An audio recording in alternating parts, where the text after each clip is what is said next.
안녕하세요. 이전 비디오에서 정부혁신 1번가라는 사이트에 있는 국민참여혁신 제안에 있는 페이지를 크롤링을 해봤어요. 그래서 이 국민참여혁신 제안에 있는 내용들, 텍스트를 다 크롤링을 했고요. 여기 이렇게 크롤링한 내용들을 한번 분석을 해보려고 해요. 그래서 정부혁신 1번가 정부혁신 홈페이지 분석이라고 제목을 정했고요. 여기 필요한 라이브러리들을 로드하도록 할게요. 일단 먼저 판다스라는 라이브러리를 로드를 했는데요. 판다스는 파이썬에서 쓸 수 있는 엑셀과도 같은 라이브러리라고 보시면 되고요. 그 다음에 시본을 임포트를 했어요. 시본도 파이썬에 있는 시각화 라이브러리인데요. 문법이 간결하고 화려하다는 장점이 있어요. 그래서 매플라립에 있는 파이플롯을 같이 사용을 할 텐데요. 이 시본은 매플라립을 사용하기 쉽게 만들어 놓은 라이브러리라고도 볼 수가 있어요. 그래서 매플라립의 파이플롯을 가져와서 같이 쓸 건데요. 이 매플라립으로는 그래프에 이런 스타일을 지정한다든지 아니면 폰트를 지정한다든지 할 때 이 매플라립을 사용을 하도록 할 거예요. 그리고 저는 그래프의 스타일을 ggfloat이라는 스타일로 지정을 해줬어요. 그래서 그래프에 저는 격자가 좀 보이는 게 좋아서 이 ggfloat 스타일을 지정을 하도록 했고요. 그 다음에 폰트 사이즈 그리고 한글 폰트를 설정하도록 했는데 만약에 윈도우를 쓰시는 분들은 여기 윈도우의 주석을 풀고 맥의 주석을 하시고 사용하시면 되고요. 반대로 맥을 사용하시는 분들은 이렇게 윈도우의 주석을 하시고 맥의 폰트 설정, 기본 폰트로 설정을 했어요. 기본 폰트를 가져와서 사용을 하도록 했고요. 그 다음에 매플라립 인라인을 통해서 주피터 노트북 안에서 그래프가 표시되도록 했어요. 그럼 지난 비디오에서 크롤링을 했던 데이터를 가져와 보도록 할게요. 그래서 171개의 행과 8개의 컬럼으로 되어 있고요. 그리고 이 데이터를 미리 보기 해보도록 할게요. 그러면은 가장 먼저 크롤링한 데이터는 빌딩 화장실이에요. 그래서 가장 최근 글이 가장 앞에 와 있는데요. 그래서 빌딩 화장실이 상가 건물이나 기타 영업용 빌딩을 건축할 때 이런 식으로 되어 있고요. 그다음에 반대로 이제 뒤에 있는 그 데이터를 미리 보기 할 때는 df.tail로 미리 보기를 하실 수가 있어요. 그리고 미리 보기 하실 때는 여기에다가 이렇게 특정 숫자를 넣어서 가져오실 수도 있어요. 첫 번째 게시물은 어린이집 차량 및 어린이 지식사고와 관련된 그 국민 제안이었고요. 그리고 DF의 인포를 통해서 이 데이터 프레임의 요약을 보실 수가 있어요.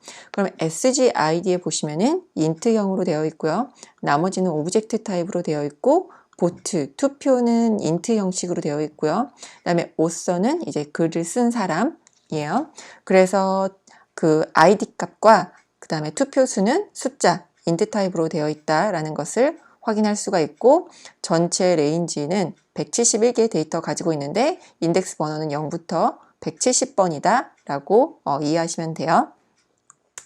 DFA describe를 하시게 되면은 이런 식으로 위에서 int 형태의 데이터로 보이는 데이터를 요약을 해서 보여주게 돼요.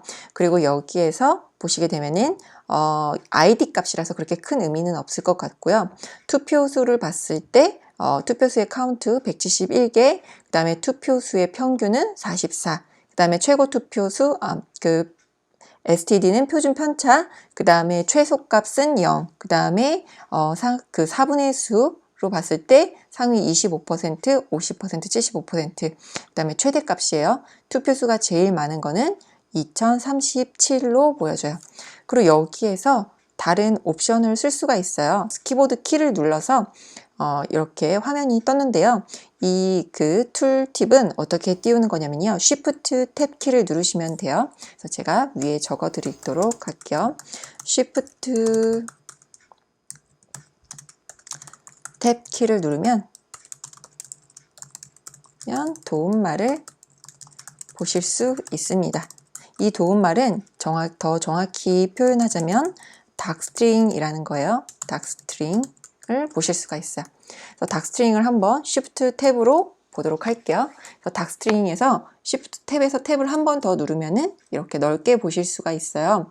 여기서 include none으로 되어 있고 percentile none 이런 옵션들이 있는데요. 저는 여기에서 수치형 데이터뿐만 아니라 모든 데이터에 대한 요약을 다 보고 싶어요. 그래서 describe 하면은 이런 식으로 count 값, unique 값, tab 값, 이건 오브젝트 타입일 때 이런 식으로 보여지게 되는데요. 오브젝트 데이터에 대한 데이터 다 보고 싶다. include all 이라는 옵션 사용하도록 할게요. 그래서 include all을 해주게 되면은 이렇게 모든 데이터에 대한 요약을 보여주게 되는데, 이때 보면은 여기 NaN으로 표시되는 데이터는 none이라고 해서 not a number예요. 그래서 오브젝트 타입의 데이터는 이런 수치형 그 요약을 보여줄 수가 없기 때문에 none으로 보여지고요. 오브젝트 타입 데이터를 보면은 아까 없었던 unique라든지 tab이라든지 frequency 같은 데이터가 보여져요.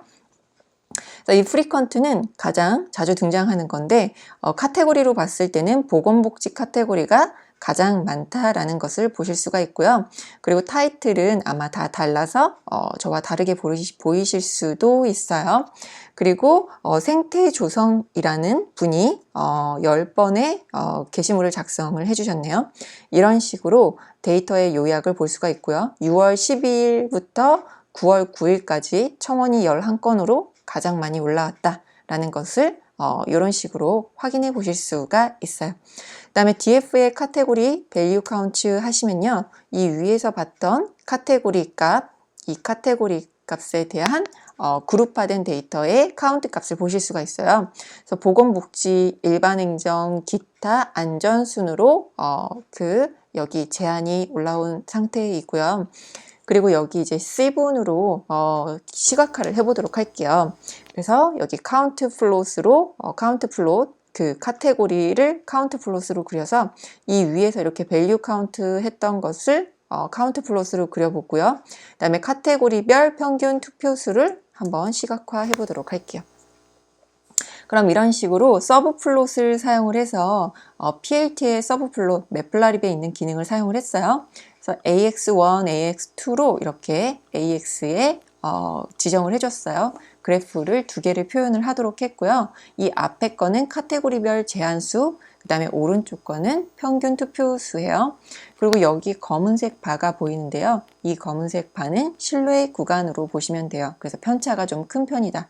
보건복지에 투표수가 굉장히 많았던 게 있어서 편차가 좀 큰 편이고, 여기 이 투표수는 평균 투표수를 의미한다라고 보시면 돼요. 그리고 여기 카운트 값은 여기 제한의 수를 의미한다 라고 보시면 되는데, 보건복지 쪽에 제한이 가장 많고, 그 다음에 일반 행정인데요. 투표는 보건복지 쪽에 가장 많이 된 것으로 확인이 돼요. 그리고 기타 부분에도 제한이 많았는데, 기타 부분에는 투표수는 그렇게 많지 않다라는 것을 확인해 보실 수가 있고요. 그 다음에 카테고리별 전체 투표수를 그룹 바이 해서 썸한 값을 보도록 할게요. 근데 이렇게 보면은 복잡하기 때문에 제가 미리 좀 떼어서 보도록 할게요.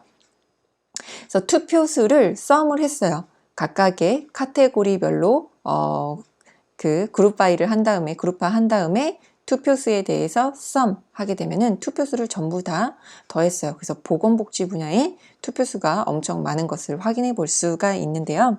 그래서 위에서는 평균 투표수를 봤는데 여기에서는 썸으로 전체 합계를 보는 거예요. 그래서 리셋 인덱스를 해주게 되면은 여기에서 이제 데이터 프레임처럼 보여지게 돼요.